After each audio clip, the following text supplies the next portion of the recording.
Atenció! Aquest vídeo es subtitularà en castellà per la gent que no entengui el català i o tingui problemes d'audició.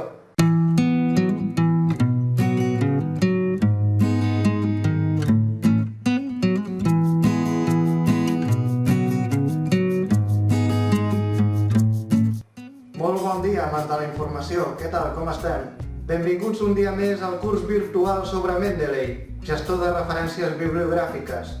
Avui toca ja l'últim tema, el tema 3, en el qual us mostraré la interfície web de la qual disposa el Mendeley.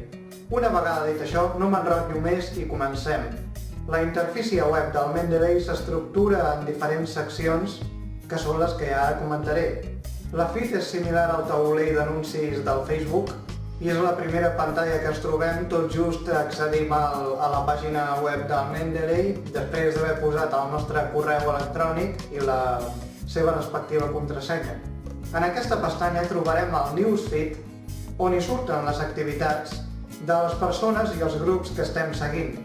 La pantalla Library és una rèplica del contingut que hi ha del Mendeley Desktop o escriptori, que ja vam veure al tema anterior. La pestanya que veieu de Suggest és una eina que es basa en els documents de la seva col·lecció per fer suggerències d'altres referències de documents que estan dins la col·lecció de Mendeley.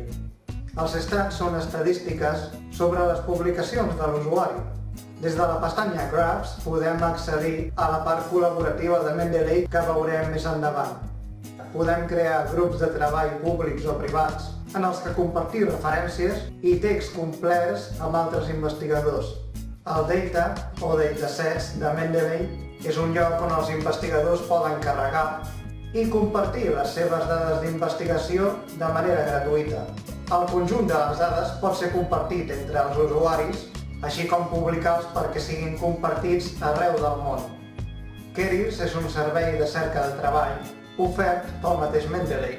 En aquesta pàgina l'usuari pot trobar un treball, cercar una alerta de treball, crear un espai personalitzat amb els seus treballs, consultar per universitats i empleats, també pot rebre consells per obtenir o millorar un lloc de treball. Finalment també pot pujar o actualitzar el seu currículum vitae si ho desitja. El Funding és una eina per ajudar els investigadors a trobar oportunitats per poder donar a conèixer els seus projectes. A més, inclou convocatòries de propostes d'organitzacions com la Unió Europea o bé departaments governamentals dels Estats Units, entre altres. Mitjançant el Funding, els investigadors poden buscar fons que siguin rellevants i guardar oportunitats interessants. Hi ha altres elements importants a la interfície web del Mendeley a les que s'hi pot accedir des del desplegable situat a la part superior dreta de la pantalla, juntament amb el nostre nom d'usuari. Si obrim el desplegable, accedim a un nou menú. El Logout serveix per tancar sessió.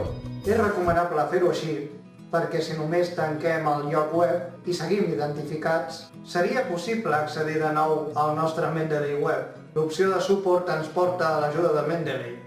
Hi ha un enllaç molt important que es diu Email Us, que seria com dir, envia'ns un correu.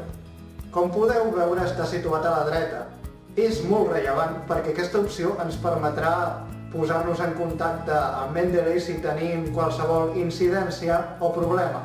L'opció Invite to Mendeley serveix perquè, si voleu, pugueu convidar els vostres col·legues a fer ús d'aquest gestor. Si hi estiguessin interessats, cal que sàpiguen que podrien col·laborar, compartir el que estan llegint i mantenir-se connectats entre ells.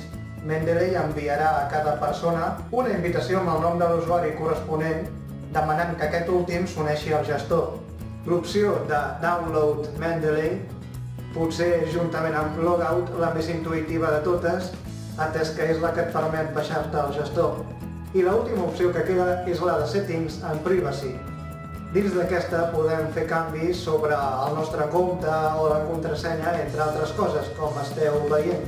També l'estat acadèmic, la disciplina. Si li donem clic al botó de buscar o search, podem optar per diverses opcions. Si fem ús de la secció Papers, podrem fer ús de Mendeley per localitzar referències que siguin del nostre interès i d'aquesta manera afegir-les a la nostra col·lecció.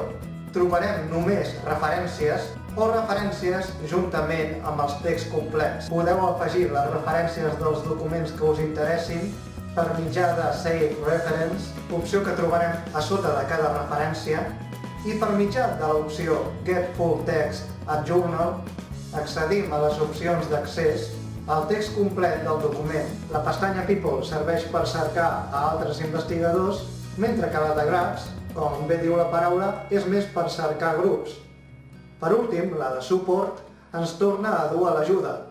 Com a curiositat, us diré que si feu clic al vostre nom d'usuari, anireu al vostre perfil de Mendeley i el podreu editar al vostre gust. Podeu penjar fotos, publicacions, experiències professionals, també podeu dir coses sobre vosaltres. Des del meu punt de vista penso que aquesta part és bastant completa per si us voleu expressar de manera lliure. Com a segona curiositat us diré que la campaneta que hi ha al costat de Search són les notificacions que podeu rebre en un moment donat. L'altre punt que volia tocar avui i que ja és l'últim d'aquest curs es tracta de la col·laboració que tenen a Mendeley amb diferents grups de treball, ja siguin públics o privats. Per una banda, els grups públics estan basats en temes d'interès. Poden ser o bé oberts o que els hi exigeixi alguna invitació. Cal dir que en els grups públics no es poden compartir documents, només referències bibliogràfiques. Per trobar grups públics que puguin ser del nostre interès, ens anirem a la pestanya Grabs, mencionada anteriorment. Quan trobem el grup que ens agrada, ens podem unir a ell o seguir-lo. Si el volem seguir, haurem d'apretar el botó Follow this graph. En canvi, si ens hi volem unir, haurem d'apretar el botó Join this graph, si el grup és obert, o Invite people to join, si és necessària una invitació per poder-hi accedir. D'altra banda, els grups de treball privats, només els membres que creen aquests grups saben de la seva existència, a menys que invitin uns altres membres. Com a màxim podran ser 25 membres. En aquest tipus de grups es poden compartir referències i texts complets. A la pestanya Grabs apareixen els grups als quals estem o bé els que estem seguint pel nostre propi compte. Si volem crear un grup des de la interfície web de Mendeley, que és el que ens interessa ara mateix, anirem a Grabs i després a Create New Graph. Escollim el tipus de grup que crearem, li donem un nom i una breu descripció al grup i després escollirem el tipus de grup que crearem.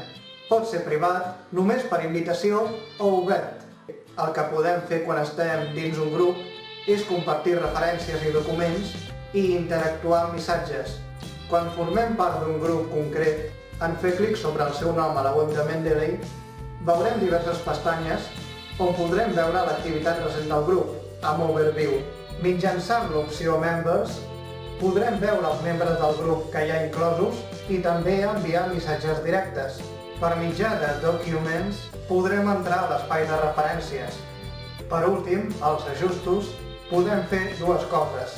La primera és decidir quan volem que ens enviïn un correu electrònic, tant si algú publica alguna cosa en el grup que hem creat o si algú comenta en una publicació concreta. Una vegada hem decidit una de les dues opcions, cap o totes, farem clic a Save Changes o guardar canvis. D'altra banda, podem decidir eliminar el grup que hem creat en anterioritat de filmoteques. Podrem eliminar totes les dades que s'han inclòs a dins del grup, incloent-hi totes les discussions i documents. Tot i així, els seus documents encara estaran dins de Mendeley Desktop perquè puguin ser arxivats o exportats. Finalment, en el cas dels grups privats, també podem compartir els texts complets dels documents. Doncs bé, estimats alumnes, espero que us hagi sigut d'interès aquest curs. Penso que ha sigut breu però intens, però sobretot espero que us ho hagueu passat bé fent anar aquesta eina. Doncs res, només queda dir-vos que gràcies per la vostra atenció i a continuació posaré les xarxes socials, tant meves com les de la institució a la que pertany, que és la Biblioteca Nacional d'Espanya.